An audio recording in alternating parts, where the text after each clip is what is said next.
Hello everyone, welcome to Disney communications channel weekly round up. Bharat America సంబంధాలు. భారత ప్రధాని Narendra Modi America అధ్యక్షుడు డొనాల్డ్ ట్రంప్తో వాషింగ్టన్లోని శ్వేతసౌధంలో సమావేశమై ద్వైపాక్షిక వాణిజ్యం, రక్షణ, అక్రమ వలసలు, ప్రాంతీయ, అంతర్జాతీయ అంశాలపై చర్చించారు. రెండోసారి అమెరికాకు ట్రంప్ అధ్యక్షుడయ్యాక మోదీ తొలిసారి అమెరికా పర్యటన చేశారు. ట్రంప్ ఇచ్చిన మేక్ అమెరికా గ్రేట్ అగెయిన్ నినాదానికి అనుగుణంగా 2047 వికసిత్ భారత్ లక్ష్యంగా ప్రధాని Modi make India great again నినాదాన్ని ఇచ్చారు. అమెరికా, భారత్లు కలిస్తే ఈ మాగా ప్లస్ మీగా ఇరు దేశాల శ్రేయస్సు కోసం మెగా భాగస్వామ్యంగా మారుతుందని మోడీ పేర్కొన్నారు. నమస్తే పథకం national action for mechanised sanitation ecosystem. దీని యొక్క లక్ష్యం పారిశుద్ధ్య కార్మికుల సామాజిక, ఆర్థిక అభివృద్ధి సాధించడం, పని ప్రదేశంలో ఎలాంటి ప్రమాదాలు జరగకుండా భద్రతా చర్యలు చేపట్టడం, మెరుగైన జీవన అవకాశాలను అందివ్వడం, హోదా, సౌకర్యాలు, అవకాశాలలో పారిశుద్ధ్య కార్మికులకు ఎదురవుతున్న అసమానతలను తొలగించడం. ఈ పథకాన్ని సామాజిక న్యాయం మరియు సాధికారత మంత్రిత్వ శాఖ మరియు గృహ నిర్మాణ, పట్టణ వ్యవహారాల మంత్రిత్వ శాఖలు సంయుక్తంగా అమలు చేస్తున్నాయి. పిఎం ఈ డ్రైవ్ పథకం ఎలక్ట్రిక్ వాహనాలను ప్రోత్సహించేందుకు 2024లో కేంద్ర ప్రభుత్వం తీసుకున్న ప్రధానమంత్రి electric drive revolution in innovation vehicle enhancement పథకానికి సంబంధించిన సమాచారాన్ని కేంద్ర భారీ పరిశ్రమల శాఖ మంత్రి ఇటీవల పార్లమెంట్లో తెలియజేశారు. మంత్రిత్వ శాఖ ప్రకారం కొన్ని సంవత్సరాల క్రితం కొన్ని కార్ల కంపెనీలు మాత్రమే ఈవీలను తయారు చేసేవని, ప్రస్తుతం అన్ని కంపెనీలు ఎలక్ట్రిక్ వాహనాలను తయారు చేస్తున్నాయని, పర్యావరణ పరిరక్షణకు సహకరిస్తున్నాయని తెలిపారు. న్యూ ఇన్కమ్ ట్యాక్స్ బిల్ కొత్త ఆదాయపు పన్ను బిల్లును పరిశీలించడానికి బీజేపీ ఎంపీ బైజయంత్ పాండా అధ్యక్షతన 31 మంది సభ్యులతో సెలెక్ట్ కమిటీని లోక్సభ స్పీకర్ ఓం బిర్లా నియమించారు. మల్కాజిగిరి ఎంపీ ఈటెల రాజేంద్రతో పాటు నిశికాంత్ దుబే, జగదీష్ షట్టర్, దీపేంద్ర సింగ్ హుడా, నవీన్ జిందాల్, సుప్రియా సూలే తదితరులు ఈ కమిటీలో చోటు దక్కించుకున్నారు. వచ్చే పార్లమెంట్ సమావేశాల నాటికి సెలెక్ట్ కమిటీ తన నివేదికను ఇవ్వనుంది. పేరు మార్చుకోవడం మనకున్న ప్రాథమిక హక్కు.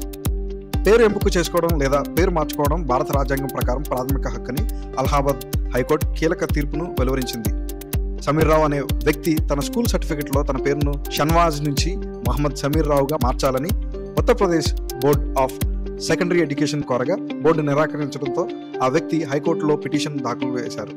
తన అభ్యర్థనను బోర్డు తిరస్కరించడం ప్రాథమిక హక్కులను ఉల్లంఘించడం కింద వస్తుందని, అది ఏకపక్షంగా ఉందని, రాజ్యాంగం నిర్దేశించిన నిష్పాక్షత, న్యాయం, సమానత్వ సూత్రాలకు భిన్నంగా ఉందని కోర్టు అభిప్రాయపడింది. ఈ పిటిషన్ను పరిశీలించిన హైకోర్టు ఒక వ్యక్తి తన పేరును మార్చుకోవడం భారత రాజ్యాంగం ప్రకారం ప్రాథమిక హక్కని పేర్కొంది.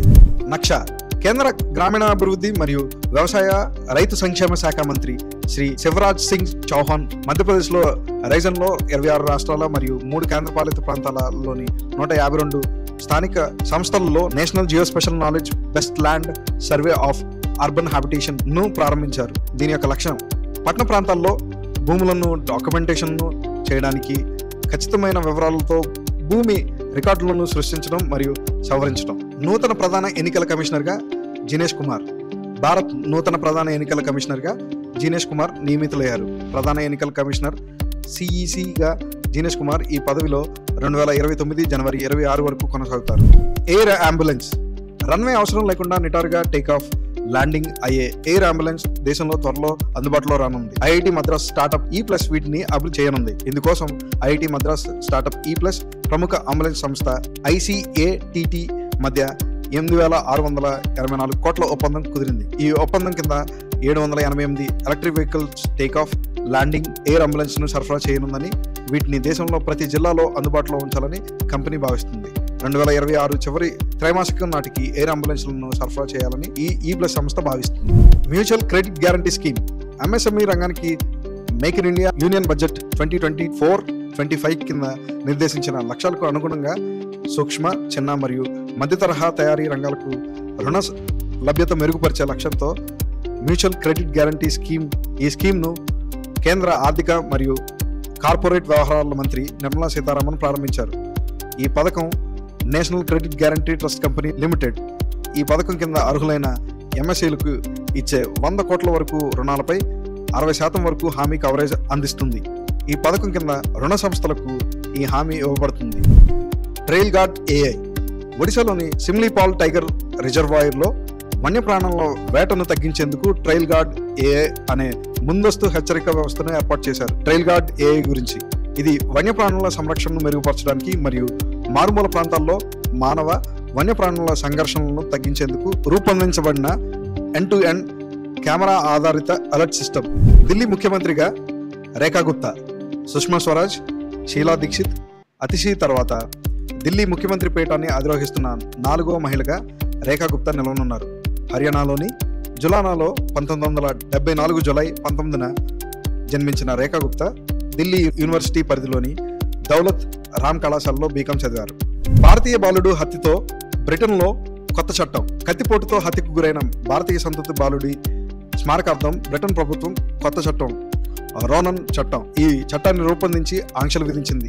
ఆన్లైన్లో కత్తుల విక్రయాలు చేసేవారు కఠిన నిబంధనలను పాటించాలని, నిబంధనల అమలును పట్టించుకుని వారు భారీగా జరిమానాలను చెల్లించాల్సి ఉంటుందని బ్రిటన్ ప్రభుత్వం ప్రకటించింది. Technology demonstration satellite 1 HCL, Hindustan Aeronautics Limited, ఎల్ఎన్టీస్ సంయుక్తంగా అభివృద్ధి చేసిన భారత్ తొలి ప్రైవేట్ పిఎస్ఎల్వి రాకెట్ ద్వారా టెక్నాలజీ డెమాన్స్ట్రేషన్ శాటిలైట్ ప్రయోగం చేపట్టేందుకు ఇస్రో సన్నాహాలు చేస్తుంది. TDS-1 ఉపగ్రహ ప్రయోగంలో 35% టెక్నాలజీలను లిక్విడ్ ప్రొపల్షన్ సిస్టమ్ సెంటర్లో అభివృద్ధి చేసిన 300 మిల్లీ న్యూటన్ల ఎలక్ట్రిక్ ప్రొపల్షన్ థ్రస్ట్ను పరీక్షించనున్నారు. గతంలో స్వదేశీ పరిజ్ఞానంతో అభివృద్ధి చేసిన GSAT-9లో 75 mm థ్రస్ట్ను ఇస్రో ఉపయోగించింది. Champions trophy 2025 update. Champions trophy 2025లో దక్షిణాఫ్రికా బోణీ కొట్టింది.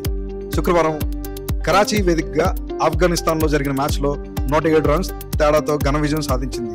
దీంతో ఈ టోర్నీలో సంచలన ప్రదర్శన చేస్తామని ధీమాగా చెప్పిన ఆఫ్ఘనిస్తాన్కు తొలి మ్యాచ్లో చెక్ పెట్టింది.